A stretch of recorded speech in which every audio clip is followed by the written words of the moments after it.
ethane, we have two possible conformers. One conformer is considered to be staggered. The other conformer is considered to be eclipsed. It may not be clearly obvious to you the terms staggered versus eclipsed. So let's consider a molecule of ethane. Here's a molecule of ethane, and I've used some color atoms in my model for contrast. The red and the blue represent hydrogen. And we can see that when I have the blue hydrogen next to the red hydrogen, the two atoms are eclipsing each other. Likewise, the bottom hydrogens are eclipsing each other as well. If I rotate the blue hydrogen all the way down, in that the blue and the red are opposite one another, the red hydrogen would still be pointing up, and the blue hydrogen would be pointing down.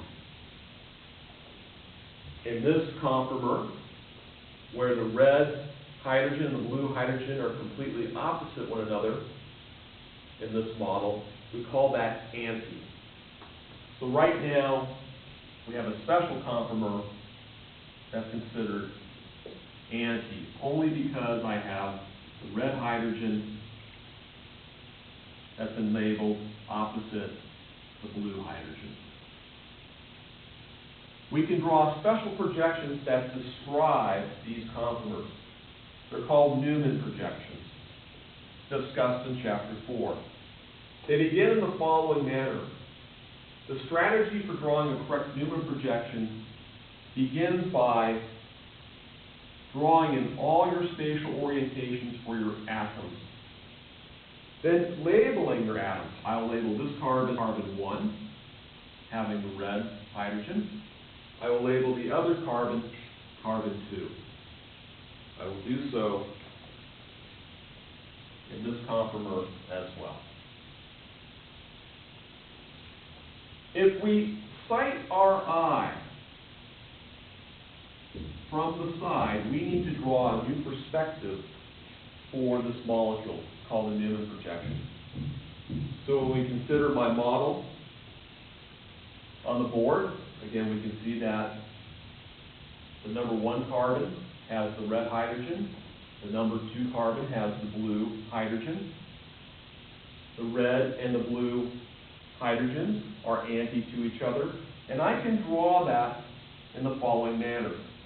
A Newman projection begins with the circle, and you label which atom is out in front. Obviously, it is carbon 1.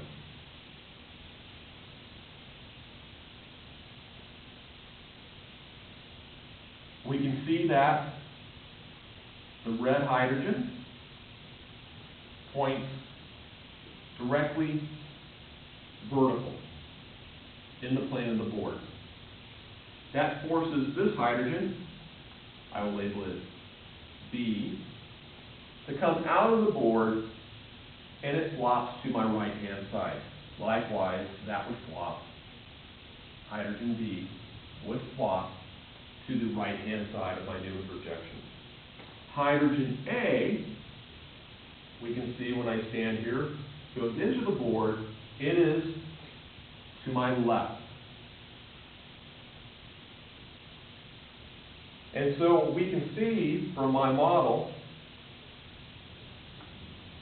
that the hydrogen B coming out of the board is to my right, and hydrogen A is to my left.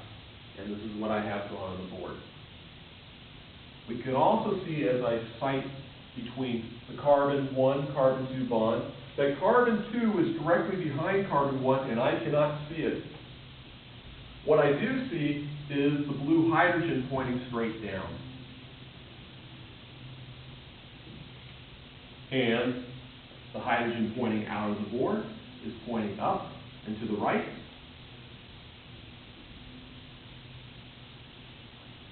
Hand side of my Newman projection. And the hydrogen pointing into the board is pointing to the left in my Newman projection. Here I have the Newman projection for this conformer of ethane. If I'd like to draw a Newman projection for this conformer of ethane, where I've rotated about this sigma bond by 180 degrees, the rotation 180 degrees places the blue hydrogen pointing directly up. I would begin in the same manner. I would draw a circle. I would place carbon 1 out in front. And notice the similarities between these two conformers. I have just rotated carbon 2 in the back. I did not rotate the red hydrogen that is still pointing directly up. I draw one of my favorite symbols, Mercedes-Benz sign, and I place my red hydrogen pointing directly up. And I can label my other two hydrogens to the left and to the right. This would be A and B. Carbon 2 pointing directly behind carbon 1, I cannot see. However, we know that hydrogen 2 points directly behind the red hydrogen in an eclipsed manner. The blue hydrogen points directly behind the red hydrogen in an eclipsed manner, and I can show it directly behind in this perspective. The other two hydrogens point directly behind as well. And here we have the two conformers of ethane. We recognize because of sterics, these hydrogens repel. Steric repulsion. Obviously, this is the more unstable conformation, in that the eclipsed conformation is higher energy than the staggered. We can draw an equilibrium arrows. The equilibrium in this conformation analysis is preferred to the left-hand side. And we can work out the energies associated between the two conformers. What has been experimentally discovered is that eclipsing hydrogens have a value that's been measured at 1 kcal per mole of torsional strain, twisting strain. Likewise, I have two others at 0.1 kcal per mole.